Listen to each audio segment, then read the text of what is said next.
Hello नमस्ते good evening, क्या हाल चाल। मैं सिद्धार्थ शर्मा आपका अपना सेट सर एक और धमाकेदार सेशन के साथ हाजिर हूं।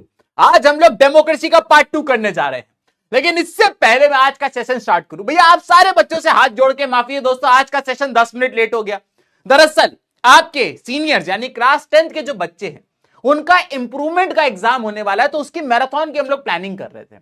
उस प्लानिंग में हम इतने मशगूल हो गए कि आप लोगों की क्लास 10 मिनट लेट हो गई, लेकिन कोई बात नहीं, देर आए दुरुस्त आए। एक बार सारे बच्चे चैट में बताइए क्या मेरा ऑडियो वीडियो क्लियर है कि नहीं, जिससे हम लोग आज का सेशन 200 स्टार्ट कर सके। एक बार सारे बच्चे थम्स अप देके बताइए क्या ऑडियो वीडियो क्लियर है, क्या हम लोगों को आवाज सुनाई दे रही है, ताकि हम लोग आज का सेशन स्टार्ट करें। Good evening good evening good evening दोस्तों, क्या हाल चाल है आपके। मैं बिल्कुल बढ़िया। नमस्ते गुड इवनिंग दोस्तों। जैसा कि मैंने आपसे कहा कि आज की क्लास हमारी 10 मिनट लेट स्टार्ट हुई है, लेकिन इसका मतलब जान लीजिएगा कि आज की क्लास 10 मिनट लेट तक भी चलेगी। चाहे कुछ भी होता है, आज के सेशन के अंदर मेरी पूरी कोशिश रहेगी कि मैं डेमोक्रेसी नाम के चैप्टर का समाप्त कर दूं। तो सबसे पहले आज ये समझ लें कि आज हम पढ़ने क्या वाले हैं। आज हम लोग ये 4 टॉपिक को तो मोटा मोटा पढ़ने वाले हैं। सबसे पहले हम पढ़ेंगे what are the types of democracy, फिर हम पढ़ेंगे what are the democratic systems in the world, फिर हम पढ़ेंगे some examples of non democratic nations in the world, और लास्ट में हम पढ़ेंगे what are the challenges of the democracy. तो चलिए सबसे पहले ये डिसाइड कर लेते हैं कि भाई कितने टाइप की डेमोक्रेसी होती है। दोस्त, डेमोक्रेसी 2 तरीके की होती है। एक होती है डायरेक्ट डेमोक्रेसी, जो हम लोगों ने एंशिएंट ग्रीस में देखी थी। Direct democracy. वहां हमने देखा था कि जितने भी मेल्स थे, ऑल मेल्स, सारे के सारे मेल्स इकट्ठा हो जाते थे एंशिएंट ग्रीस के, और इकट्ठा होकर एक जगह वो लोग डिसाइड करते थे कि ग्रीस के लिए क्या करना है। वो डिसाइड करते थे कि ग्रीस में क्या होगा, सारे मेल्स डिसाइड करते थे। हमने देखा कि एंशिएंट ग्रीस में कोई राजा या रानी नहीं है, डायरेक्ट सारे लोग इकट्ठा हो गए, एक ही जगह सारे लोग इकट्ठा हो गए। मान लेते उन्होंने एक डे डिसाइड कर लिया कि सारे के सारे संडे को आ जाना। संडे को सबके सब आके खड़े हो गए। अब मुद्दा यह है कि आज सिद्धार्थ सर ने 10 मिनट लेट क्लास स्टार्ट करी है, क्या इनको हमें सजा देनी चाहिए कि छोड़ देना चाहिए। तो जितने भी मेल्स हैं, आई रिपीट मेल्स, क्योंकि एंशिएंट ग्रीस में औरतों को, साथ ही साथ उनके लेबर्स को, यानी कि जिनको उन्होंने बंदी बना के रखा हुआ था, और तीसरा फॉरेनर्स को वोट देने का अधिकार नहीं था। सारे मेल्स इकट्ठा होते थे और फिर वो डिसाइड करते थे कि सिद्धार्थ सर को पनिशमेंट मिलेगी कि नहीं मिलेगी। तो क्योंकि यहां पे पूरे शहर के लोग इकट्ठा हुए हैं, सब वोट, तो ये डायरेक्ट डेमोक्रेसी का एग्जांपल है। अगले नंबर पे आ जाता है हमारा रिप्रेजेंटेटिव डेमोक्रेसी। दोस्त, रिप्रेजेंटेटिव डेमोक्रेसी की बात करें तो भारत एक रिप्रेजेंटेटिव डेमोक्रेसी है। रिप्रेजेंटेटिव डेमोक्रेसी 2 तरीके की होती है, एक होता है पार्लियामेंट्री और एक होता है प्रेसिडेंशियल। मैं आपको ये पूरा की पूरा रिप्रेजेंटेटिव डेमोक्रेसी एक छोटे से उससे बताता हूं। चलिए सबसे पहले आप इस फोटो को ध्यान से देखिए। क्या आपको इस फोटो में कुछ दिखाई दे रहा है? सर हमें तो इस फोटो में कुछ दिखाई नहीं दे रहा है, हम तो लगता है अंधे हो गए हैं। जी नहीं, अगर आप इस फोटो को ध्यान से देखें तो आपको यहां पे एक छोटा सा डॉट देखने को मिलेगा, और अगर हम इस डॉट की बात करें तो दोस्तों ये है मेरा शहर भोपाल। ये है मेरा शहर भोपाल, ठीक है। तो अगर हम भोपाल की बात करें तो जो भोपाल की पब्लिक होती है वो सबसे पहले अपने शहर की म्यूनिसिपैलिटी के लिए वोट देती है। म्यूनिसिपैलिटी के लिए वोट देती है। तो बेसिकली होता क्या है? होता यह है कि पूरे के पूरे भोपाल को कई सारे वार्ड्स में बांट दिया जाता है। जैसे कि आपको पता होगा ये वाली जो कॉलोनी है ये वार्ड नंबर 1 है, वो वाली कॉलोनी वार्ड नंबर 2 है, ये वाली कॉलोनी वार्ड नंबर 3 है, वो वाली कॉलोनी वार्ड नंबर 4 है। तो हमने क्या किया, पूरे की पूरे भोपाल को कई सारे वार्ड्स में बांट दिया, ठीक है। अब होता क्या है कि हर वार्ड पे एक कैंडिडेट खड़ा होता है इलेक्शन पे, उसको कहा जाता है पार्षद, ठीक है। हर वार्ड पे भारतीय जनता पार्टी ने भी अपना कैंडिडेट खड़ा किया, कांग्रेस ने भी अपना कैंडिडेट खड़ा किया, आम आदमी पार्टी ने भी अपना कैंडिडेट खड़ा किया।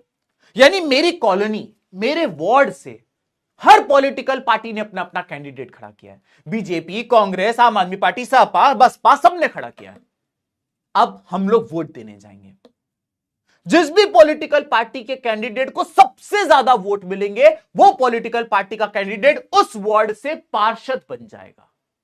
पार्षद को इंग्लिश में कहा जाता है काउंसिलर। वो उस वार्ड का काउंसिलर यानी कि पार्षद बन जाएगा, ठीक है। ऐसे करके हो सकता है वार्ड 1 से बीजेपी का पार्षद आया, वार्ड 2 से कांग्रेस का पार्षद आया, वार्ड 3 से सपा का पार्षद आया, वार्ड 4 से आम आदमी पार्टी का पार्षद आया। तो पूरे भोपाल में जितने भी वार्ड हैं, हर वार्ड से किसी न किसी पॉलिटिकल पार्टी का कैंडिडेट जीतेगा और उसको कहा जाएगा पार्षद। और जिस भी पॉलिटिकल पार्टी का सबसे ज्यादा पार्षद होंगे, जिस भी पॉलिटिकल पार्टी के सबसे ज्यादा काउंसिलर होंगे, उस पॉलिटिकल पार्टी का कैंडिडेट उस शहर का, यानी कि भोपाल की म्युनिसिपैलिटी का महापौर बनेगा। महापौर बनेगा, इंग्लिश में जिसे कहा जाता है मेयर बनेगा। तो आपने देखा किस तरीके से भोपाल की पब्लिक ने सबसे पहले अपने शहर की म्युनिसिपैलिटी के लिए वोट दिया, जिसके लिए पूरे के पूरे शहर को कई सारे वार्ड्स में बांट दिया गया। ये कॉलोनी वार्ड नंबर 1, वो कॉलोनी वार्ड नंबर 2, वो कॉलोनी वार्ड नंबर 3, हर कॉलोनी को वार्ड्स में बांट दिया गया। हर वार्ड से पॉलिटिकल पार्टी अपना कैंडिडेट खड़ा करती है, और जिस पॉलिटिकल पार्टी के कैंडिडेट को उस वार्ड से सबसे ज्यादा वोट मिलेंगे, वो पॉलिटिकल पार्टी का कैंडिडेट उस वार्ड का पार्षद यानी काउंसलर बन जाएगा। और भोपाल शहर के जिस भी पॉलिटिकल पार्टी के सबसे ज्यादा पार्षद होंगे, वो पॉलिटिकल पार्टी का कैंडिडेट महापौर यानी कि मेयर बन जाएगा। मान लेते हैं कि भोपाल में टोटल 100 वार्ड से, एक एग्जांपल से दे रहा हूं, एक एग्जांपल देता हूं मैं आप लोग को, कि मान लेते हैं कि भोपाल में टोटल वार्ड्स थे 100, और इसमें से मान लेते हैं कि इंडियन नेशनल कांग्रेस के मेंबर जीत गए हैं 60 और बीजेपी के मेंबर जीत गए हैं 40। 60 कांग्रेस के पार्षद बने हैं, 40 बीजेपी के पार्षद बने हैं। अब आप देखिए, पार्षद कांग्रेस के ज्यादा हैं, बीजेपी के कम है, इसलिए कांग्रेस पॉलिटिकल पार्टी का जो मेंबर होगा वो भोपाल का महापौर बनेगा। इसलिए अगर भोपाल के महापौर की बात करें तो कांग्रेस पार्टी का कैंडिडेट बनेगा। ठीक है सर, आपने एक बार वोटिंग दे दी सर अपने शहर के लिए, हम भी जब 18 साल से ज्यादा के हो जाएंगे ना सर, देखना हम भी वोटिंग करेंगे, दो, बिल्कुल दो। अब भोपाल नाम का जो शहर है वो कहां आता है? भोपाल आता है एमपी के अंदर, भोपाल आता है एमपी के अंदर, भोपाल आता है एमपी के अंदर, मध्य प्रदेश के अंदर। अब अगर आप मध्य प्रदेश की बात करें दोस्तों, अब अगर आप मध्य प्रदेश की बात करें तो अब क्या होगा? मध्य प्रदेश के सारे लोग अब वोट देने वाले हैं। पहले भोपाल के सारे लोगों ने वोट दिया था, मध्य प्रदेश के सारे लोग वोट देंगे, क्योंकि भोपाल मध्य प्रदेश के अंदर ही आता है। तो जिन लोगों ने यहां वोट दिया था वही लोग अब यहां वोट देने वाले हैं, इस बात का ध्यान रहे। ठीक है, अब जो वोटिंग होने जा रही है दोस्तों, एक सेकंड रुकिएगा जरा, मैं इसको थोड़ा सा साफ कर देता हूं। ओए यार, फिर से बना देते, कोई बात नहीं। तो अब हम लोग मध्य प्रदेश में वोटिंग करने जा रहे हैं। ठीक है, मध्य प्रदेश की जो वोटिंग होगी उसे कहा जाता है state legislative assembly. State legislative assembly की वोटिंग होने जा रही है, यानी हिंदी में कहें तो अब वोटिंग होने जा रही है मेरे दोस्तों विधानसभा की। मध्य प्रदेश की विधानसभा की वोटिंग होने जा रही है। अब क्या होगा? जैसे पिछली बार भोपाल को कई सारे वार्ड्स में बांट दिया गया था, उसी तरीके से पूरे की पूरे मध्य प्रदेश को कई सारी कॉन्स्टिट्यूएंसीज में बांट दिया जाएगा, कई सारी कॉन्स्टिट्यूएंसी से बांट दिया जाएगा। हर कॉन्स्टिट्यूएंसी से अलग अलग पॉलिटिकल पार्टी अपना अपना कैंडिडेट उतारेगी। बीजेपी अपना उतारेगी, कांग्रेस अपना उतारेगी, आम आदमी पार्टी अपना उतारेगी, सपा अपना उतारेगी, सब अपना अपना कैंडिडेट उतारेंगे। अब मान लेते हैं कि भाई मेरी कॉन्स्टिट्यूएंसी से जिस भी पॉलिटिकल पार्टी के कैंडिडेट को सबसे ज्यादा वोट मिलेंगे, वो कैंडिडेट जो है वो हमारे वहां का विधायक बन जाएगा, विधायक बन जाएगा, जिसे इंग्लिश में MLA कहा जाता है, मेंबर ऑफ लेजिस्लेटिव असेंबली बन जाएगा वो। ठीक है, तो भाई मध्य प्रदेश को कई सारी कॉन्स्टिट्यूएंसीज में बांटा गया, हर कॉन्स्टिट्यूएंसी पे पॉलिटिकल पार्टी ने अपना अपना कैंडिडेट उतारा। जिस कैंडिडेट को उस कॉन्स्टिट्यूएंसी से सबसे ज्यादा वोट मिले, वो कैंडिडेट उस कॉन्स्टिट्यूएंसी का विधायक बन जाएगा, इंग्लिश में बोले तो MLA बन जाएगा। ठीक है, अब पूरे मध्य प्रदेश में कई सारे MLA सिलेक्ट होकर आएंगे। जिस भी पॉलिटिकल पार्टी के सबसे ज्यादा एमएलए होंगे उस पॉलिटिकल पार्टी का कैंडिडेट मध्य प्रदेश का मुख्य मंत्री बन जाएगा, जिसे हम लोग इंग्लिश में सीएम कहते हैं, चीफ मिनिस्टर बन जाएगा। देखा आपने? ठीक है सर। अब आपने अभी थोड़ी देर पहले बताया कि भोपाल आता है मध्य प्रदेश के अंदर, मध्य प्रदेश आता है इंडिया के अंदर।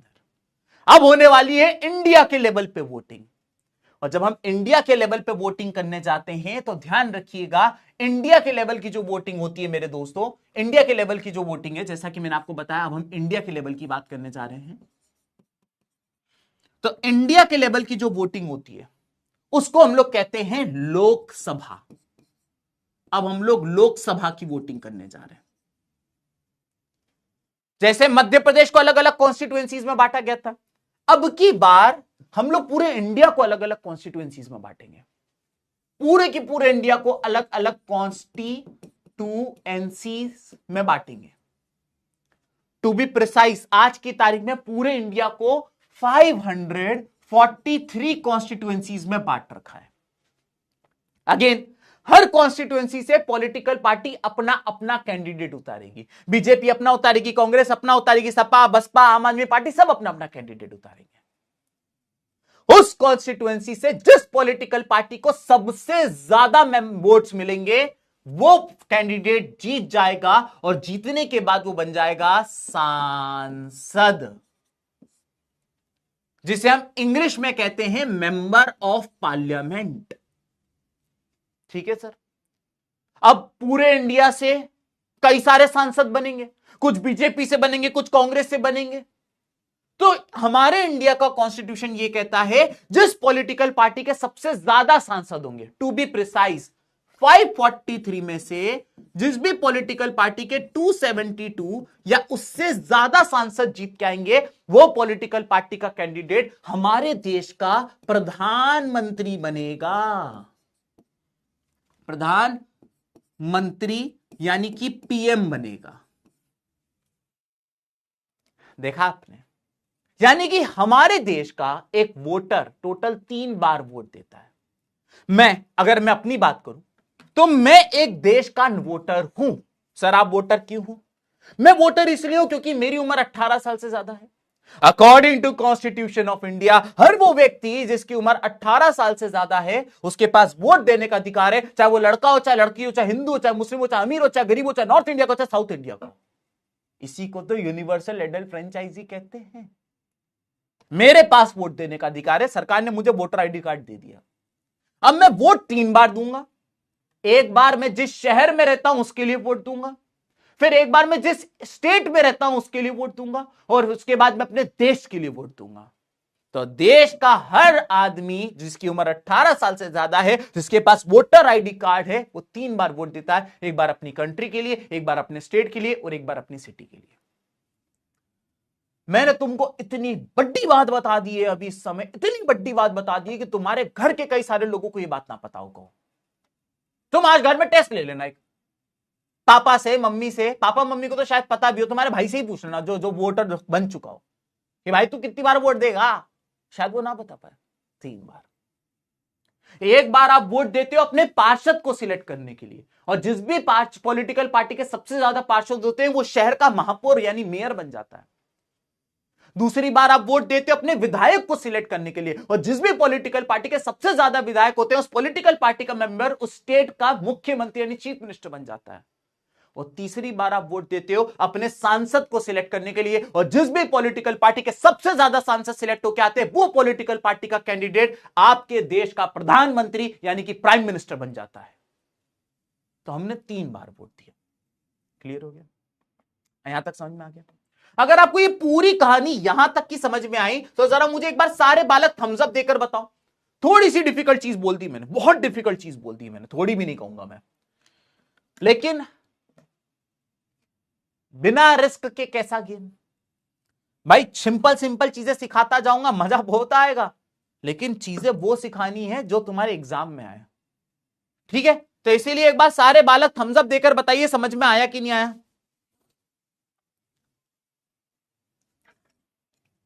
और कोई बात नहीं, अगर समझ में ना भी आए ना तो घबराने का नहीं, है ना, मैं हूं, मैं सिखा के जाऊंगा तुम्हें।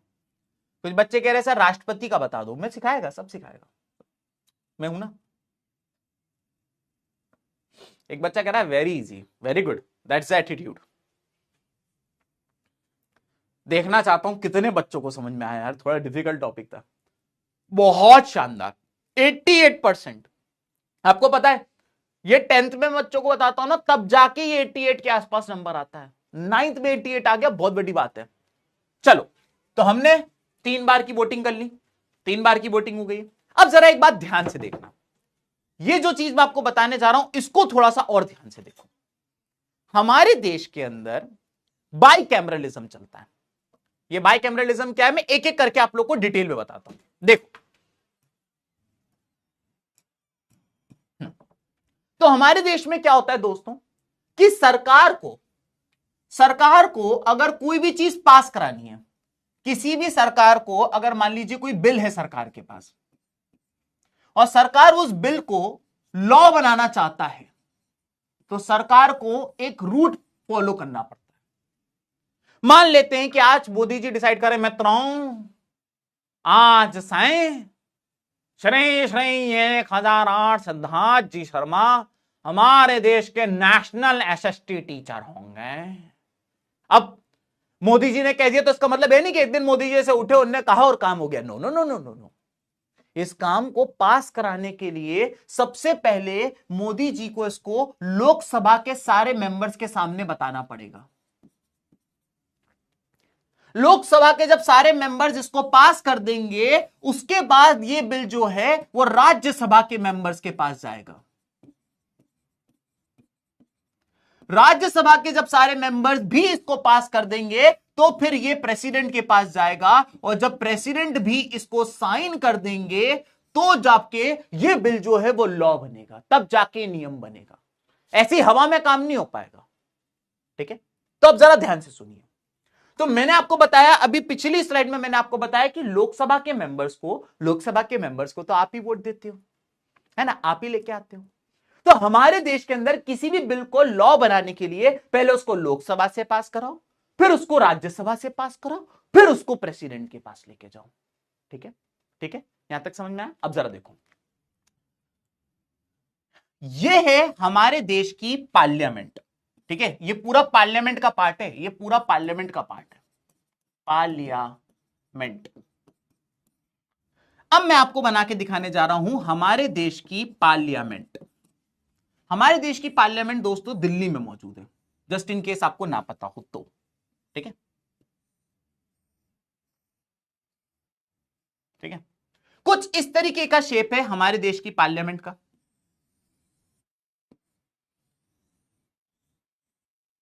कुछ इस तरीके का शेप है हमारे देश की पार्लियामेंट का दोस्तों। ये जो हमारी पार्लियामेंट है हमारे देश की कैपिटल न्यू दिल्ली में मौजूद है, ठीक है, दिल्ली के अंदर मौजूद है। अब देखो, यहां पर आप देख सकते हो, ये जो आप देख रहे हैं ये है लोकसभा, लोकसभा, ठीक है। और फिर जो ये आप देख रहे हैं ये है हमारे देश की राज्यसभा। बहुत सारे टीचर्स ये गलत सिखाते हैं। टीचर्स कह देते हैं कि भाई हर राज्य में जो होता है उसे राज्यसभा कहते हैं। वो राज्यसभा नहीं, वो विधानसभा होती है। विधानसभा में आप लोग को सिखा चुका हूं, विधानसभा अलग है, इंग्लिश में स्टेट लेजिस्लेटिव असेंबली कहा जाता है। राज्यसभा भी एक ही होती है, वो भी दिल्ली के अंदर मौजूद है। यह है लोकसभा, यह है राज्यसभा, ठीक है। अब मोदी जी को मान लीजिए कि मुझे देश का नेशनल एसएसटी टीचर बनाना है, तो पहले मोदी जी जाएंगे लोकसभा में, लोकसभा के सारे मेंबर्स बैठे होंगे, और मैंने आपको भी थोड़ी देर पहले बताया कि लोकसभा के अंदर लगभग 543 मेंबर्स हैं इस समय। मोदी जी वो 543 मेंबर्स के सामने जाके खड़े होंगे और कहेंगे मित्रों Siddharth sir national SST teacher. अगर 543 में से ज्यादातर लोगों ने कहा हाँ हाँ हाँ मजा आ गया, बना दो बना दो, तो फिर वो लोकसभा से पास होकर राज्यसभा में जाएगा। फिर राज्यसभा के सामने, राज्यसभा में इस समय 245 मेंबर है इस समय। अब मोदी जी वहां जाके खड़े होंगे और बोलेंगे Siddharth sir national SST teacher. अगर वहां के भी ज्यादातर लोगों ने कह दिया ओए बना दो बना दो बना दो, तो उसके बाद वो देश के प्रेसिडेंट के पास जाएगा, जो कि देश में एक ही होता है। और अगर उनने भी साइन कर दिया तब जाके ये बिल लॉ बनेगा और मैं देश का नेशनल असिस्टेंट टीचर बन जाऊंगा। तो आपने देखा कितनी लंबी प्रोसेस होती है, कितना बड़ा प्रोसेस है ये। क्लियर हो गया? यहां तक आप लोग को मेरी बात समझ में आ गई? अब क्योंकि हमारे देश के अंदर दो हाउसेस हैं, क्योंकि हमारे देश के अंदर दो हाउसेस हैं, इसीलिए मैं सिंपल सरल शब्दों में आपको कह सकता हूं कि जब भी किसी देश के पास दो हाउसेस होते हैं, हमारे पास दो हाउसेस है ना, एक लोकसभा जिसे इंग्लिश में कहा जाता है लोअर हाउस, और एक राज्यसभा जिसे कहा जाता है अपर हाउस। तो जब भी किसी देश के पास दो हाउस होते हैं तो इसी को कहा जाता है बायकैमरलिज्म। बायकैमरलिज्म। भारत एक बायकैमरलिज्म कंट्री है क्योंकि हमारे पास लोकसभा भी है और हमारे पास राज्यसभा भी है। क्लियर हो गया? यहां तक समझ में आ गया कि भारत एक बायकैमरलिज्म। तो अभी मैंने आपको बताया कि किस तरीके से आप लोकसभा से राज्यसभा, राज्यसभा से प्रेसिडेंट जाते हो, तब जाके एक बिल जो होता है वो लॉ बनता है। कोई भी बिल को लॉ बनाने के लिए अगर मोदी जी ये चाहते हैं, जीएसटी नाम का एक टैक्स, आप लोग शायद नहीं जानते होंगे, पहले देश में कई सारे टैक्स लगते थे।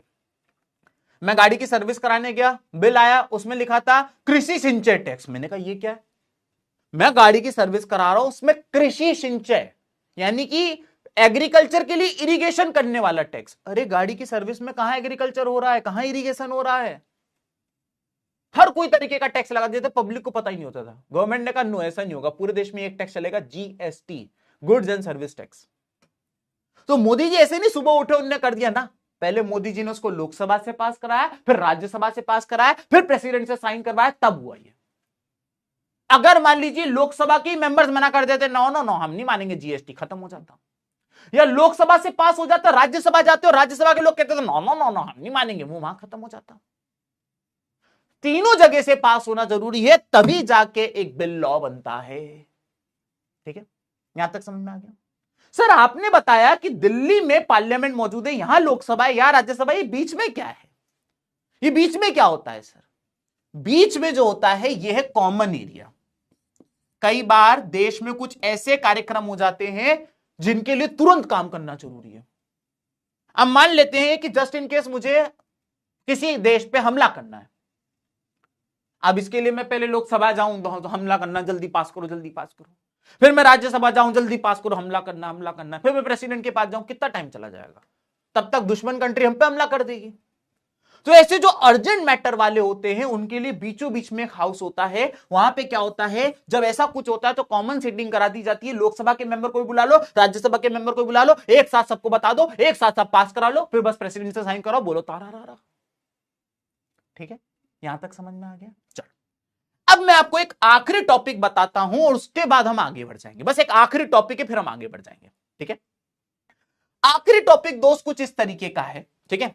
इससे पहले मैं आखिरी टॉपिक पे जाऊं, पहले बताओ ये समझ में आया कि नहीं आया? एक बार सारे बच्चे चैट में थम्स अप देकर बताओ ये समझ में आया कि नहीं आया? एक बार सारे बच्चे इसको थम्स अप देकर बताओ समझ में आया कि नहीं आया?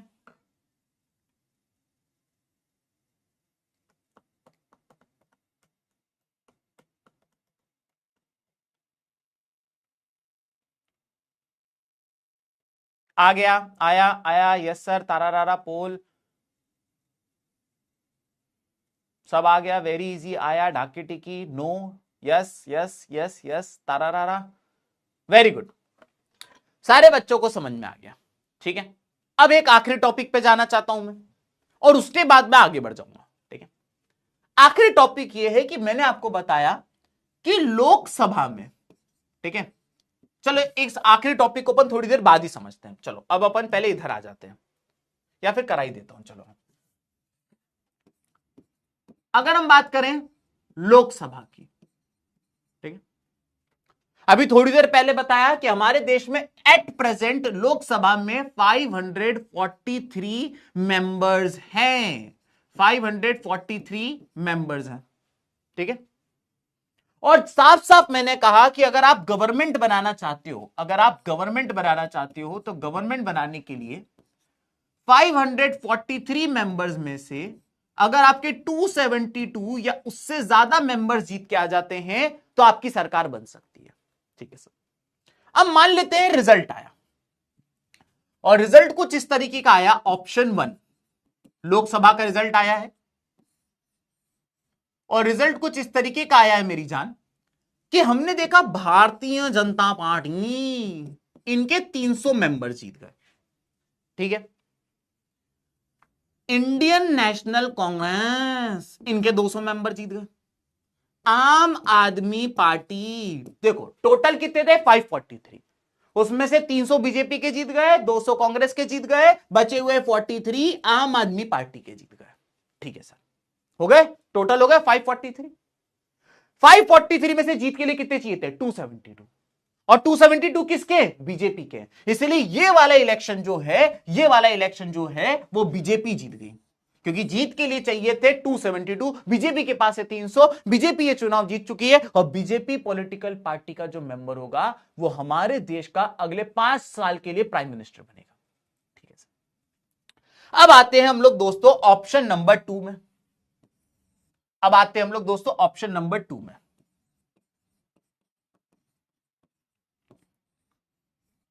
सर ऑप्शन 2 में क्या होने वाला है, अगेन 543 पॉलिटिकल मेंबर्स का सिलेक्शन होना है। इस बार रिजल्ट कुछ इस तरीके से आया कि भारतीय जनता पार्टी इनके 200 मेंबर जीते, इंडियन नेशनल कांग्रेस इनके भी 200 मेंबर जीते। 200 और 200 कितने हो गए 400, टोटल कितने होते हैं 543। तो मान लेते हैं आम आदमी पार्टी के जीत गए 143, हो गए टोटल 543। अब आप बताइए कि इस बार कौन जीता। सर जीत के लिए चाहिए थे 272, इस बार तो कोई भी पॉलिटिकल पार्टी नहीं जीत पा रही है, ना ये जीत रही है ना ये ना ये, क्योंकि कोई भी 272 से ज्यादा नहीं बढ़ पाई। तो ऐसे में क्या होता है, 2 या 2 से ज्यादा पॉलिटिकल पार्टी मिल जाती है, बीजेपी वाले कांग्रेस वाले के पास जाएंगे, और बीजेपी वाले कांग्रेस वालों के पास जाके बोलेंगे तुम अपन दोनों मिल जाते हैं, क्योंकि ना मेरे 272 है ना तेरे 272 है, लेकिन अगर अपन दोनों मिल जाएंगे, मेरे 200 तेरे 200 टोटल हो जाएंगे 400, हम 272 से ऊपर हो जाएंगे, मेरा कैंडिडेट प्राइम मिनिस्टर बन जाएगा, तेरा होम मिनिस्टर बनाएगा, मेरा डिफेंस मिनिस्टर, तेरा फाइनेंस मिनिस्टर, मेरा एजुकेशन मिनिस्टर, तेरा एविएशन मिनिस्टर, ऐसे बांट लेंगे।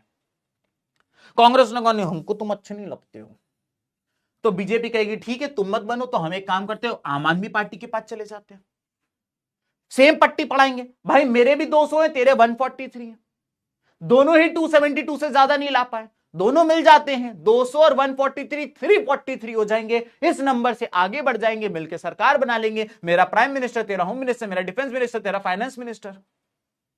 तो जब 2 या 2 से ज्यादा पॉलिटिकल पार्टी मिलकर सरकार बनाती है तो उसे इंग्लिश में कोalition गवर्नमेंट कहते हैं, यानी कि गठबंधन की सरकार कहते हैं, गठबंधन की सरकार कहते हैं दोस्तों, गठबंधन की सरकार। ठीक है। तो आपने देखा कि किस तरीके से लोकसभा में कितने मेंबर्स चाहिए तब जाके आपकी सरकार बनेगी, आपका प्राइम मिनिस्टर बनेगा। मैंने आपको ये दोनों केस में बताया। ठीक है। अब मान लेते हैं कि ऑप्शन 1 हुआ था पूरा। ठीक है। मान लेते हैं कि हमारा ऑप्शन 1 को मैंने कौन से कलर से बनाया था, व्हाइट कलर से बनाया था। ठीक है। हाँ। ऑप्शन 1 पे ही हम थोड़ा सा और गौर फरमाना चाहेंगे। ऑप्शन 1 वाला ही हुआ था जिसमें भारतीय जनता पार्टी के 300 मेंबर जीत के आए थे, इंडियन नेशनल कांग्रेस के 200 मेंबर जीत के आए थे, और आम आदमी पार्टी के 43 मेंबर जीत के आए थे। ठीक है, यही हुआ था, है ना। अब ऑब्वियस सी बात है बीजेपी जीत गई है, बीजेपी की सरकार बनने वाली है, बीजेपी के प्राइम मिनिस्टर बनने वाले हैं, लेकिन होने कैसे वाला है। तो मोदी जी क्या करेंगे कि जितने भी 300 लोग जीत के आए हैं, ये जितने भी 300 लोग जीत के आए, इनमें से कुछ लोगों को ये अपना मिनिस्टर बना लेंगे। ठीक है। तो ये जो 300 लोग जीत के आए, इसमें से किसी को ये अपना फाइनेंस मिनिस्टर बना लेंगे, किसी को ये अपना होम मिनिस्टर बना लेंगे, किसी को ये अपना डिफेंस मिनिस्टर बना लेंगे, किसी को ये अपना मान लेते हैं एजुकेशन मिनिस्टर बना लेंगे, क्योंकि मोदी जी अकेले तो सब नहीं कर सकते हैं ना, तो मोदी जी ने सबके डिपार्टमेंट बांट रखे हैं और सबके ऊपर एक एक मिनिस्टर बिठा देंगे, और जो 300 लोग जीत के आए उन्हीं में से किसी किसी को मिनिस्टर बनाया जाएगा। तो ये जितने भी मिनिस्टर्स हैं ये जितने भी आप मिनिस्टर्स देख रहे हैं ये सारे के सारे हमारे कौन हो गए, ये सबके सब हमारे मिनिस्टर्स हो गए, काउंसिल ऑफ मिनिस्टर्स। और इन सबका लीडर हो जाएगा देश का प्राइम मिनिस्टर। ठीक है, बस इतनी सी बात थी, इतनी सी बात थी। तो जैसा कि आपने देखा कि ये जो जीत के आए लोग 300, इन 300 लोगों में अब ये जितने भी लोग जीत के आए ये सबके सब आके लोकसभा में बैठेंगे, सब आएंगे लोकसभा बैठेंगे अगले 5 साल के लिए।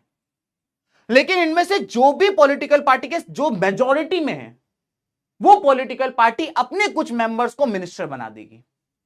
ठीक है, और उन सबका लीडर होगा हमारे देश का प्राइम मिनिस्टर। ये जो आप देख रहे हैं ये पूरा जो आप देख रहे हैं ये रिप्रेजेंटेशनल गवर्नमेंट कहलाती है, रिप्रेजेंटेशनल डेमोक्रेसी कहलाती है। पूछो क्यों? क्योंकि मैंने वोट दिया, जिसको वोट दिया वो यहां पहुंचा, फिर उसमें से कोई एक आदमी मिनिस्टर बनेगा, उसी में से कोई एक आदमी प्राइम मिनिस्टर बनेगा, और ये मेरे बिहाफ पे, ये मुझे रिप्रेजेंट कर रहा है और मुझ जैसे उन सबको रिप्रेजेंट कर रहा है जिसने इसको वोट दिया।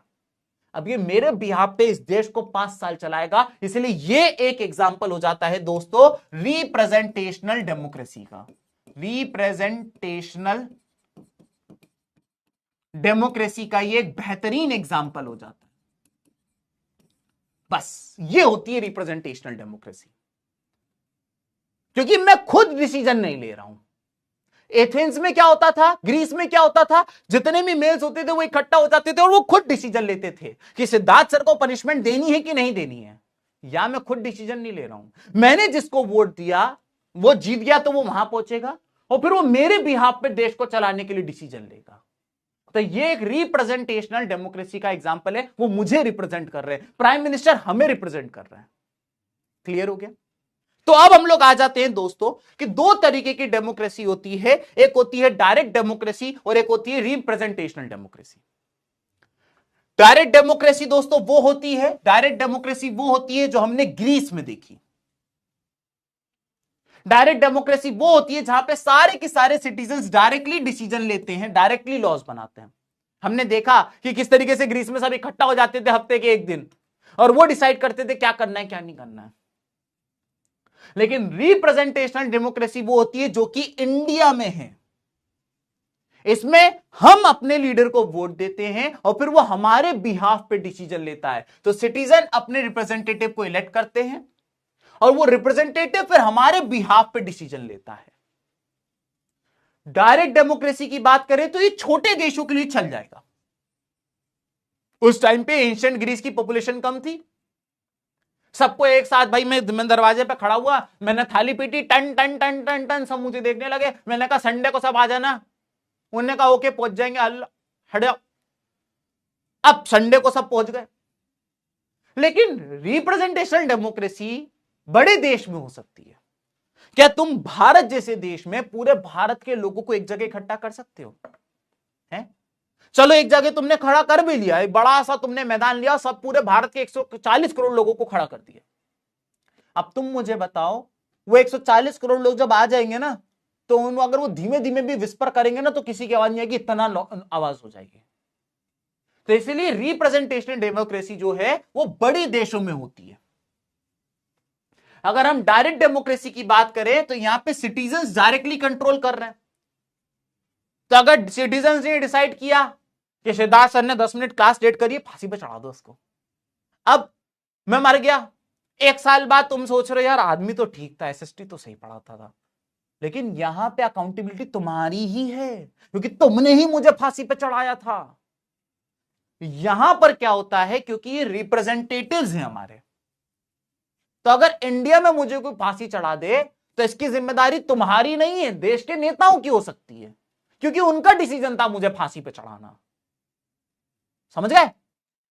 डायरेक्ट डेमोक्रेसी की बात करें तो यहां पे सारे सिटीजन्स पार्टिसिपेट होते हैं, एक जगह इकट्ठा आ जाते हैं। यहां पे नहीं होता है, हमने जिनको वोट दिया बस वो लोकसभा में जाएंगे, वो लोकसभा में वो डिसीजन लेंगे। तो यहां पे इनडायरेक्ट डिस्कशन होता है। डायरेक्ट की अगर हम बात करें तो डायरेक्ट जो है वो यहां पे साफ साफ कहा गया है कि इट इज फास्टर। थोड़ा सा ये उल्टा हो गया दोस्तों, इसको सही करना पड़ेगा कि डायरेक्ट की अगर हम बात करें तो ये वाला पॉइंट इधर आएगा और ये वाला पॉइंट इधर आएगा कि डायरेक्ट फास्टर है। सब इकट्ठा हो गए 20 लोग, हाँ क्या करना है, मार दे, रहने दे, मार दे, निपटा दो। इसमें टाइम लगेगा। पहले लोकसभा में हाँ मार दे निपटा दे, वहां से पास हुआ तो राज्यसभा मार दे निपटा दे, वहां से पास हुआ तो प्रेसिडेंट साइन करेंगे, लंबा प्रोसेस है। ठीक है, तो ये होता है डायरेक्ट और रिप्रेजेंटेशनल डेमोक्रेसी के बीच में डिफरेंस। अगर आपको, मैं अब आपको टाइम दे रहा हूं दोस्तों 30 सेकंड का। कितने सेकंड का टाइम मिला है आपके पास? 30 नहीं, 1 मिनट का टाइम है। एक बार ये सारे पॉइंट्स पढ़िए, फिर मैं आपसे वोटिंग करवाऊंगा। एक बार ये सारे पॉइंट्स पढ़ लो, फिर मैं आपसे वोटिंग कराऊंगा दोस्तों। आई लव यू टू यार मेरे जान।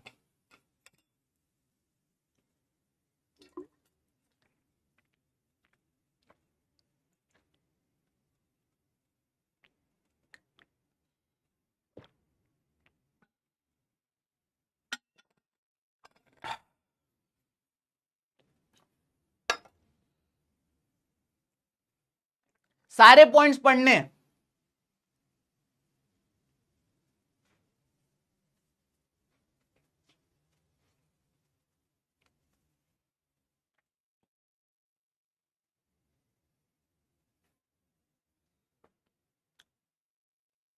अब तो सभी लव यू लिख रहे हैं, क्या बात है। चलिए, आपका समय समाप्त होता है दोस्तों। डायरेक्ट टू रिप्रेजेंटेटिव डेमोक्रेसी आपको समझ में आया कि नहीं आया, ये बताने के लिए मैं आपसे वोट करवा रहा हूं। जिन बच्चों को आया वो थम्स अप देंगे, जिनको नहीं आया वो थम्स डाउन देंगे दोस्तों।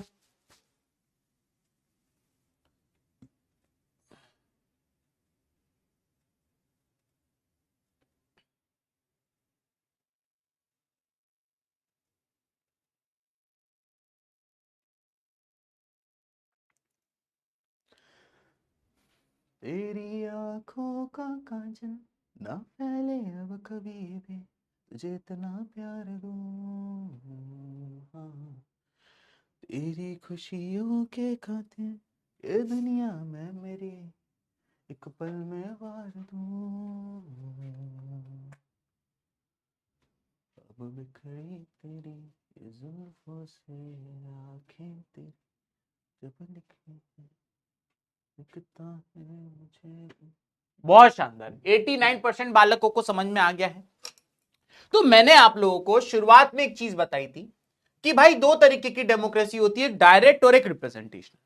हमने इन दोनों के बीच में तो डिफरेंस समझ लिया, लेकिन रिप्रेजेंटेशनल डेमोक्रेसी अब दो तरीके की होती है, एक पार्लियामेंट्री डेमोक्रेसी और एक प्रेसिडेंशियल डेमोक्रेसी। अब आइए इनके दो के बीच में बारे में बात करते हैं। ठीक है, इन दो के बारे में बात करते हैं।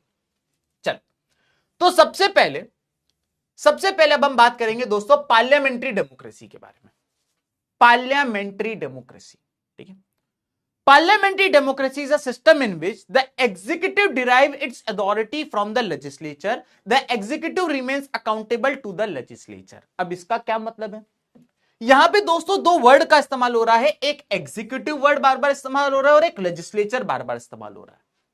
तो चलो क्यों ना पहले इन दोनों वर्ड को ही पहले समझ लेते हैं। आइए इसी को समझ लेते हैं। सबसे पहले एग्जीक्यूटिव और लेजिस्लेचर क्या होता है हमारे देश के अंदर। ठीक है, जैसा कि मैंने आपको बताया, इस पेन से सिखाऊंगा, ध्यान से देखिएगा।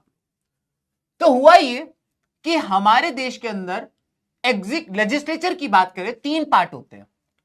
सबसे पहला आता है लेजिस्लेचर,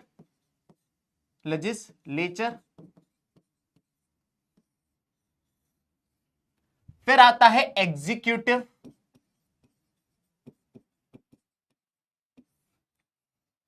और फिर आता है जुडिशरी। ये थ्री ऑर्गन्स ऑफ गवर्नमेंट होते हैं, लेजिस्लेटिव, एग्जीक्यूटिव, जुडिशरी। ठीक है, तो सबसे पहले अगर हम लेजिस्लेटिव की बात करें तो लेजिस्लेटिव वाले वो होते हैं L for legislative, L for law. तो हमारे देश में जो भी लोग लॉ बनाने में काम आते हैं, वो लेजिस्लेचर का पार्ट है। L for legislative, egg for law. हमारे देश में लॉ बनाने में जो काम आते हैं वो लेजिस्लेचर का पार्ट है। और अभी थोड़ी देर पहले ही मैं आप लोगों को बता रहा था कि सब कोई भी लॉ को बनाने के लिए पहले उसको लोकसभा से पास कराना पड़ता है, यानी कि लोकसभा के 543 मेंबर्स से सामने उसकी वोटिंग होगी। फिर उसको राज्यसभा से पास कराना पड़ता है,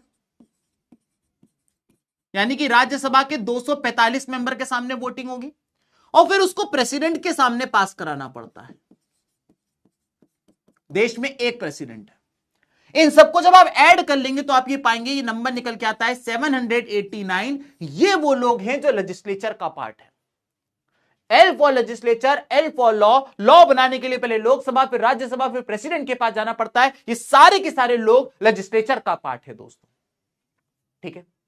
अब लेजिस्लेचर में तो ये 789 लोग होते हैं। एग्जीक्यूटिव में कौन होते हैं? अगर आप एग्जीक्यूटिव की बात करें मेरी जान, तो प्राइम मिनिस्टर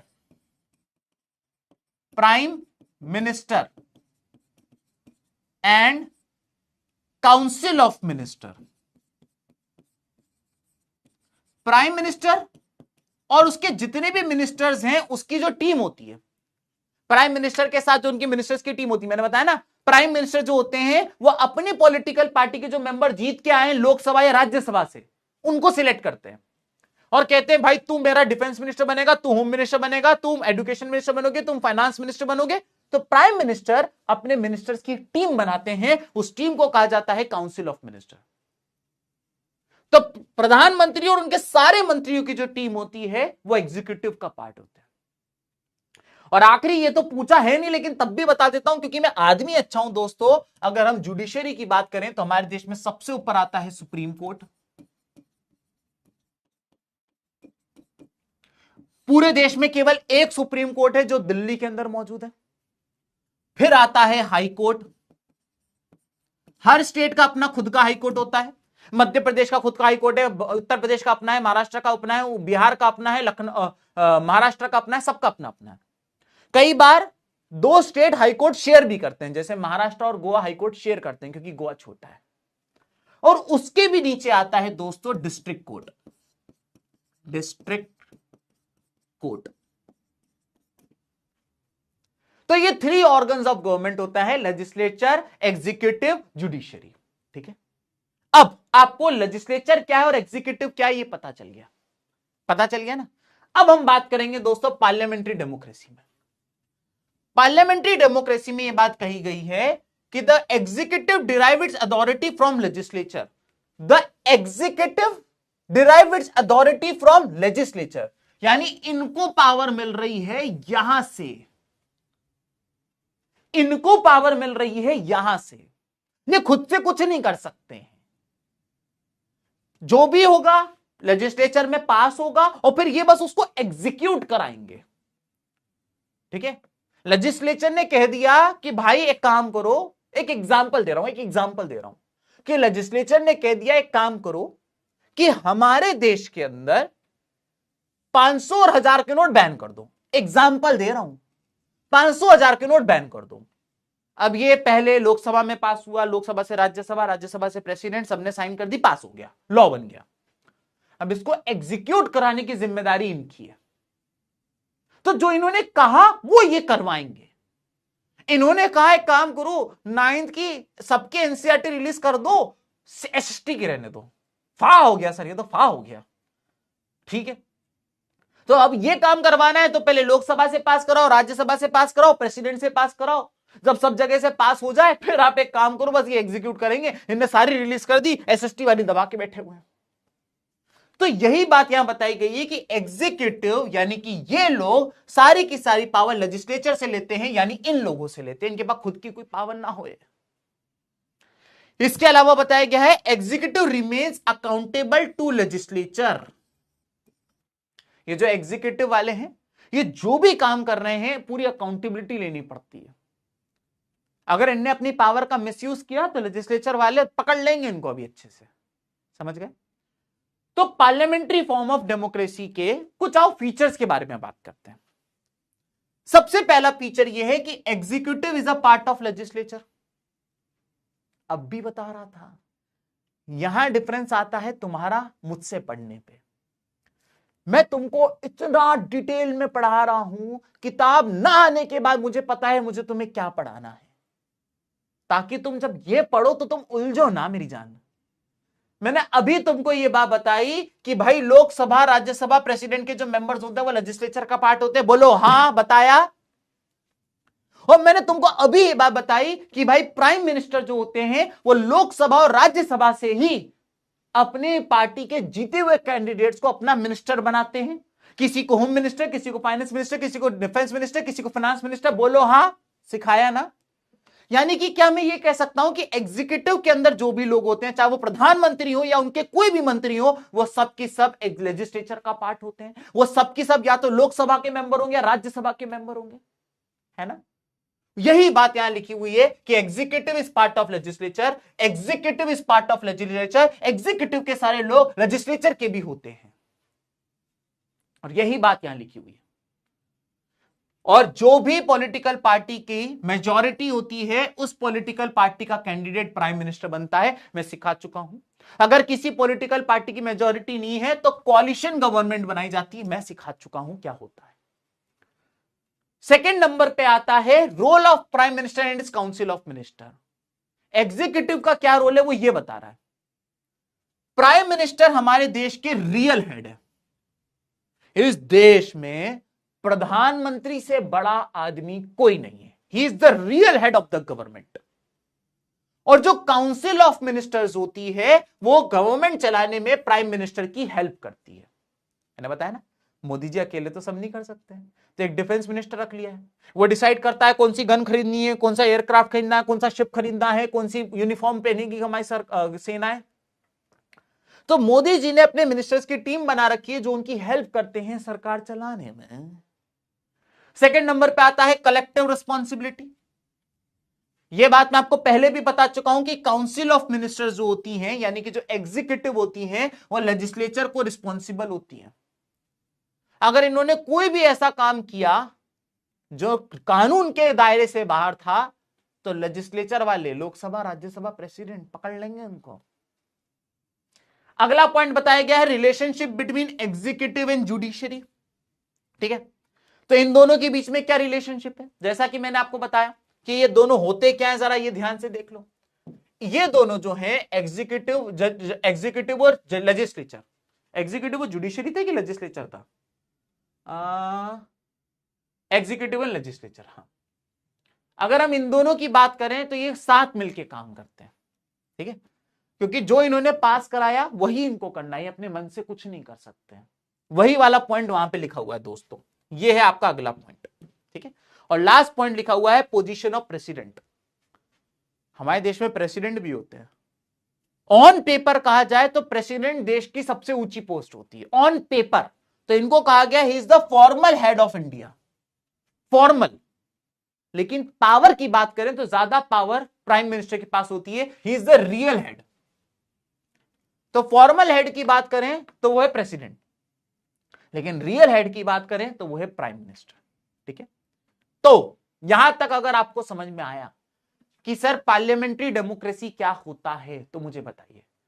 मैंने आपको थोड़ी देर पहले बताया पार्लियामेंट की अगर हम बात करें, मैं तो शुरुआत में ही आपको सिखा चुका था। ये देखिए, ये देखिए, मैंने आपको यही बता दिया था कि पार्लियामेंट के अंदर लोकसभा, राज्यसभा और प्रेसिडेंट, ये तीनों होते हैं, पार्लियामेंट का पार्ट बनाते हैं। तो अगर पार्लियामेंट्री फॉर्म ऑफ गवर्नमेंट की बात करेंगे अगर हम लोग, तो उसके अंदर क्या क्या चीजें होती हैं वो बताया गया। अगर आपको ये सारे पॉइंट समझ में आ गए तो एक बार सारे बालक मुझे थम्स अप देकर बताएंगे कि हां सर हमको ये समझ में आ गया।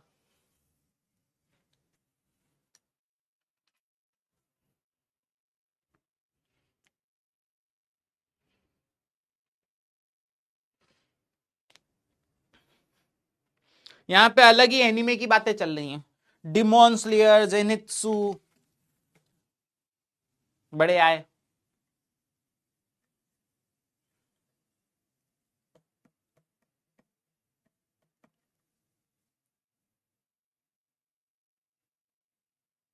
पूरी पीठ खटक गई। इस हफ्ते की आज आखिरी क्लास है दोस्तों। हमने इस हफ्ते 3 क्लासेस ली है, मंडे, ट्यूसडे, वेंसडे, है ना। अब अपन मिलेंगे अगले हफ्ते। कल से अब उसकी क्लास है, 10th के बच्चों की क्लास है। चलो, रिजल्ट देख पा रहा हूं मैं?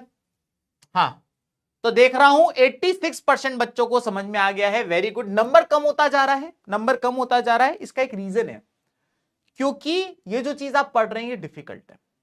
मेरी आपसे रिक्वेस्ट रहेगी, मैं जानता हूं एसएसटी जैसे सब्जेक्ट को एक बार उसका लेक्चर देखना ही बहुत बोरिंग हो जाता है, इसलिए पूरी कोशिश कर रहा हूं अपनी तरफ से कि इसको इंटरेस्टिंग बनाऊं। तो अगर ये डिफिकल्ट चीज को अगर आप सॉलिड करना चाहते हैं, अगर आपको समझ में नहीं आया है तो एक बार इस लेक्चर को जरूर वापस से देखिएगा।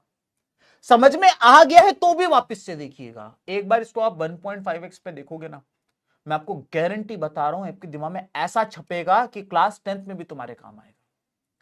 ये छोटी छोटी चीजें तुम्हारा बेस बनाती हैं, 9th बेस बनाने के लिए होता है, ठीक है। और मैं पूरी ईमानदारी से मेहनत कर रहा हूं कि तुम्हारे बेस में कोई कमी ना रहे, तुम कहीं से भी पीछे ना रहो, ठीक है। चल सर, पार्लियामेंट्री डेमोक्रेसी हो गई। अब हमें पढ़नी है अगली डेमोक्रेसी जो है वो है प्रेसिडेंशियल डेमोक्रेसी, ठीक है। प्रेसिडेंशियल डेमोक्रेसी बड़ा सिंपल है। Presidential democracy is a system in which executive and legislature are separate. Parliamentary में दोनों सेम थे। पार्लियामेंट्री में एग्जीक्यूटिव वाले जो थे वो लेजिस्लेचर के भी मेंबर होते थे, लेकिन इसमें ऐसा नहीं होता है। इसमें लेजिस्लेचर के मेंबर्स अलग होते हैं, एग्जीक्यूटिव के मेंबर्स अलग होते हैं, ठीक है। फॉर एग्जाम्पल इसमें क्या होगा कि मान लेते हैं, एक एग्जाम्पल से मैं तुम्हें समझाता हूं कि कोई देश है, जैसे मान लेते हैं यूनाइटेड किंगडम नहीं करते हैं, चलो एक एग्जाम्पल ले लेते हैं, एक्स कंट्री है मेरे पास, ठीक है। तो एक्स कंट्री में क्या हुआ, अगर हम लेजिस्लेचर की बात करें, लेजिस्लेचर की बात करें तो लेजिस्लेचर के अंदर ए बी सी डी ये लोग जो है वो लेजिस्लेचर का पार्ट है। और अगर हम एग्जीक्यूटिव की बात करें, एग्जीक्यूटिव की बात करें तो उसमें ई एफ जी एच ये इसके मेंबर है। तो आपने देखा ये मेंबर अलग है, वो मेंबर अलग है, दे आर सेपरेट। लेकिन अगर हम उसकी बात करें, पार्लियामेंट्री की बात करें, तो लेजिस्लेचर के ही मेंबर्स जो होते हैं वही एग्जीक्यूटिव के मेंबर बनते हैं। इन्हीं में से कुछ लोगों को उठा के मंत्री बनाया जाता था, लेकिन इसमें सेपरेट रखा गया है, ठीक है, सेपरेट है इसमें। अगली बात, इसमें प्रेसिडेंट के पास सबसे ज्यादा पावर होती है, जैसा कि आप देख सकते हैं नाम से आपको पता चल रहा होगा, प्रेसिडेंशियल डेमोक्रेसी। पार्लियामेंट्री डेमोक्रेसी के अंदर पीएम के पास पावर ज्यादा होती है ऑन पेपर, लेकिन प्रेसिडेंट पावरफुल होता है। यहां पे प्रेसिडेंट ही रियल और नॉमिनल दोनों यही होता है। सबसे ज्यादा पावर यहां पे प्रेसिडेंट के पास होती है। आइए कुछ फीचर्स के बारे में बात कर लेते हैं। पहला फीचर है सेपरेशन ऑफ पावर। जैसा कि मैंने आपको बताया कि सब अलग अलग है, लेजिस्लेचर अलग, एग्जीक्यूटिव अलग, जुडिशरी अलग, तीनों अलग अलग है यहां पे। तो पावर बटी हुई है, कोई किसी के काम में इंटरफेयर नहीं करेगा, तुम अपना काम करो, तुम अपना काम करो, तुम अपना काम करो, ठीक है। रियल एग्जीक्यूटिव पावर, प्रेसिडेंट के पास सबसे ज्यादा पावर होती है। पार्लियामेंट्री डेमोक्रेसी की तरह नहीं कि उसको सिर्फ एक सेरेमोनियल हेड बना दिया, ना ना ना, सारी पावर इसमें इसको दी जाती है। अगली बात, यहां चेक्स एंड बैलेंस जरूर होता है, यानी कि जैसा कि मैंने बताया यहां पे लेजिस्लेटिव, एग्जीक्यूटिव, जुडिशरी तीनों अलग अलग है। तो ये लोग क्या करते हैं, ये लोग एक दूसरे के ऊपर नजर रखते हैं कि तुम कहीं अपनी पावर का गलत इस्तेमाल तो नहीं कर रहे हो, कहीं तुम अपनी पावर का मिसयूज तो नहीं कर रहे हो। तो एक चेक और बैलेंस लगा रहता है। अगर एग्जीक्यूटिव वाले अपनी पावर का ज्यादा इस्तेमाल करेंगे तो लेजिस्लेचर वाले पकड़ लेंगे, जुडिशरी वाले पकड़ लेंगे। अगर जुडिशरी वाले अपनी पावर का ज्यादा इस्तेमाल करेंगे तो एग्जीक्यूटिव और लेजिस्लेचर वाले पकड़ लेंगे। तो एक चेक और बैलेंस बना हुआ है। और आखिरी पॉइंट बताया गया है पॉलिटिकल इंडिपेंडेंस, कोई एक दूसरे पर डिपेंडेंट नहीं होता है, ठीक है। हमने इसके साथ डेमोक्रेसी निपटा डाला, पूरा की पूरा डेमोक्रेसी हमने निपटा डाला, ठीक है। डेमोक्रेसी क्या होता है, कितने टाइप्स की होती है, इतने डिटेल में पढ़ा दिया, तुम्हें मजा आ जाना चाहिए। अब मैं तुमको बताने जा रहा हूं इसके अलावा और क्या होता है। डेमोक्रेसी के अलावा भी आप 3-4 चीजें रख सकते हो। सबसे पहला होता है मोनार्की।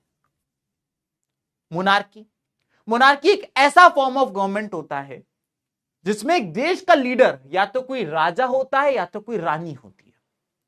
तो जब किसी देश का लीडर कोई राजा या कोई रानी होता है तो उसे मोनार्की कहा जाता है। और वो राजा और रानी जो होता है वही उस देश के लॉज बनाता है। कोई लोकसभा नहीं, कोई राज्यसभा नहीं, वही लॉ बनाएगा, वही उन लॉज को एग्जीक्यूट कराता है। कोई मिनिस्टर नहीं, कोई defence minister, home minister, finance minister, वही करेगा। किसी ने गलती करी तो वही जज करेगा। कोई सुप्रीम कोर्ट नहीं, हाई कोर्ट नहीं, सब वही करेगा। और वही मिलिट्री का भी कमांडर होता है। तो जैसा कि मैंने आपको बताया कि मोनार्की में कंट्री का लीडर एक किंग या क्वीन होता है और वही उस देश का सब कुछ होता है। लेजिस्लेचर भी, एग्जीक्यूटिव भी, मिलिट्री का कमांडर भी और जुडिशरी भी, सब वही होता है। अब इसकी अगर हम बात करें तो ये भी दो तरीके के होते हैं, मोनार्की दो तरीके की होती है, एक होती है एब्सोल्यूट मोनार्की और एक होता है कॉन्स्टिट्यूशनल मोनार्की। आइए एक एक करके दोनों समझते हैं। सबसे पहले अपन बात करते हैं एब्सोल्यूट मोनार्की। एब्सोल्यूट मोनार्की का मतलब होता है कि किंग और क्वीन के पास अनलिमिटेड पावर है, अनलिमिटेड पावर इनके पास, अंधाधुन पावर है इनके पास, जो करना है ये वो करेंगे, कोई दुनिया में इनको नहीं रोक सकता, ये अपने देश में जो चाहे वो करेंगे। ये अगर अपने देश के लोगों को बोल दे कि तुमको आज रात को दिन बोलना है तो वो दिन बोलेंगे, कोई इनको क्वेश्चन नहीं कर सकता। जो एब्सोल्यूट मोनार्की होती है वो हेरिडिटरी होती है, यानी कि एक किंग अपने बेटे को, फिर वो उसके बेटे को, फिर वो उसके बेटे को पास ऑन करता है पोस्ट को। अगर हम एब्सोल्यूट मोनार्की की बात करें तो ये लोग अपने आप को डिवाइन राइट मानते हैं। ये कहते हैं कि हमें है ना ऊपर वाले ने पावर दी है, हम तुम तुच्छ लोगों को आंसर नहीं करेंगे। We have the divine right. हमें स्वयं जीसस क्राइस्ट ने सिलेक्ट किया, हमें स्वयं अल्लाह ने सिलेक्ट किया, हमें स्वयं भगवान ने सिलेक्ट किया है। रशिया के एक राजा थे, जैसे हमारे वहां राजा बोलते हैं, इंग्लैंड में अगर हमें किंग बोलते हैं, रशिया के जो राजा होते हैं उन्हें जार कहते हैं, CZAR। उनका नाम था जार निकोलस II। तो वो कहता था, उससे लोगों ने कहा कि तुम राजा क्यों, तो बोले मुझे जीसस क्राइस्ट ने सिलेक्ट किया है। आम पब्लिक पैदा होती है, हमें जीसस क्राइस्ट में हमारा लेना देना है, उनने हमें सिलेक्ट किया, हमारे पास डिवाइन पावर्स है। तो ये जितने भी एब्सोल्यूट मोनार्क होते हैं ना, ये अपने आप को पब्लिक से ऊपर मानने लगते हैं। इनको लगता है कि ऊपर वाले ने इनको सिलेक्ट किया रूल करने के लिए, हम तुम तुच्छ लोगों को आंसर नहीं करेंगे। अगर हम इनकी बात करें तो इसका बेहतरीन एग्जांपल है सऊदी अरेबिया, जहां पे हाउस ऑफ साउद इस समय रूल कर रहे हैं। ठीक है, अब एब्सोल्यूट मोनार्की के बाद आता है कॉन्स्टिट्यूशनल मोनार्की। कॉन्स्टिट्यूशनल मोनार्की की बात करें तो इसमें क्या होता है, देश के पास खुद का कॉन्स्टिट्यूशन भी होता है। यहां तो कॉन्स्टिट्यूशन भी नहीं होता, चाचा ने जो बोला वही होगा, चचा ने कहा नहीं तो नहीं, चचा ने कहा हाँ तो हाँ। यहां पे कॉन्स्टिट्यूशन होता है दोस्तों, थोड़ा तो पावर 50-50 है। कॉन्स्टिट्यूशन मोनार्की को ही कुछ लोग डेमोक्रेटिक मोनार्की भी कहते हैं, इसी को कुछ लोग डेमोक्रेटिक मोनार्की भी कहते हैं। तो जैसा कि मैंने आपको बताया, यहां पे किंग क्वीन भी होता है और यहां पे लोगों का एक रिप्रेजेंटेटिव भी होता है, यानी प्राइम मिनिस्टर भी होता है, राजा भी और प्राइम मिनिस्टर भी है। ठीक है, यहां पे राजा सारे सेरेमोनियल काम करता है, मतलब अगर किसी को मेडल देना है तो राजा दे देगा। मान लो 26 जनवरी की परेड हो रही है तो राजा बीच में खड़ा होगा, है ना। तो ऐसे छोटे मोटे चिंदी पिंदी काम वो राजा के पास। असली पावर जो लोगों ने जिसको इलेक्ट किया है उसके पास होती है, सारा की सारा काम वो प्राइम मिनिस्टर करता है। ठीक है, इसका बेहतरीन एग्जांपल है यूनाइटेड किंगडम यानी कि यूके। इस समय उनके राजा हैं किंग चार्ल्स। ये फोटो देख सकते हो, कितने खुश हैं ये भाई साहब, है ना। काश इतने खुश होके तुम भी मेरी क्लासेस लेते तो आज कितना अच्छा लगता मुझे, लेकिन तुम्हें तो मौत आ रही होती है। क्लास चालू करता हूं, लिखना शुरू कर देते हो एंड एंड एंड। अरे भैया क्या कर रहे हो यार, हैं। सामने वाला इतनी दूर से गाड़ी चला के आया, तुम लगे वो and and and and and keyboard पे सर मार रहे हो अपना। ऐसा मत करो यार, थोड़ा सा पढ़ लो। ठीक है, तो ये था कॉन्स्टिट्यूशनल मोनार्की दोस्तों। आगे बढ़ जाते हैं। इसके अलावा हमने मोनार्की पढ़ लिया, मोनार्की एक ऑल्टरनेटिव डेमोक्रेसी का। इसके अलावा एक और ऑल्टरनेटिव डेमोक्रेसी का, वो है डिक्टेटरशिप। डिक्टेटरशिप में क्या होता है कि सारी की सारी पावर या तो किसी एक आदमी के पास या तो कोई एक स्मॉल ग्रुप के पास आ जाती है। एक आदमी के पास या कुछ 2-4 लोगों का एक ग्रुप होता है, उनके पास पावर होती है और वही देश को चलाते हैं। This is called dictatorship bro. इसका बेहतरीन एग्जाम्पल है नाजी जर्मनी के एडोल्फ हिटलर। एडोल्फ हिटलर ही वो व्यक्ति था जिसके कारण वर्ल्ड वॉर 2 हो। एडोल्फ हिटलर ही वो व्यक्ति था जिसके कारण 60 लाख ज्यूस को मार डाला उसने। ये होते हैं डिक्टेटर्स। नॉर्थ कोरिया का डिक्टेटर किम जोंग उन एक बेहतरीन एग्जांपल है डिक्टेटरशिप का। नॉर्थ कोरिया में इतने एक्सट्रीम रूल है कि आप ब्लू कलर की जीन्स नहीं पहन सकते हो, आप अपने पसंद की हेयर स्टाइल नहीं रख सकते हो। साल के वो 2 दिन, जिस दिन किम जोंग उनके पापा और दादा की डेथ हुई थी, उस दिन आप अपना बर्थडे नहीं बना सकते हो।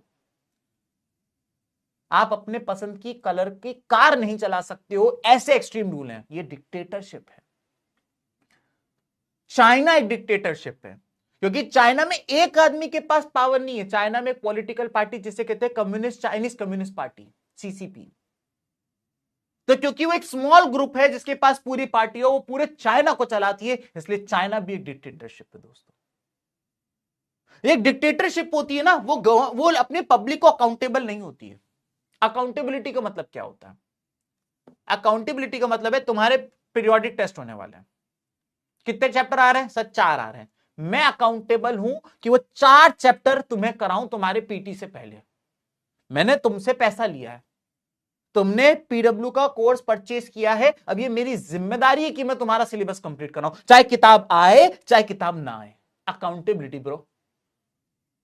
लेकिन अगर मैं ये कह दूं कि तुमसे पैसा भी ले लूंगा और तुमको पढ़ाऊंगा भी नहीं, तो वो होगा कि मैंने तुम्हारे लिए अकाउंटेबिलिटी नहीं ली। क्लियर हो गया?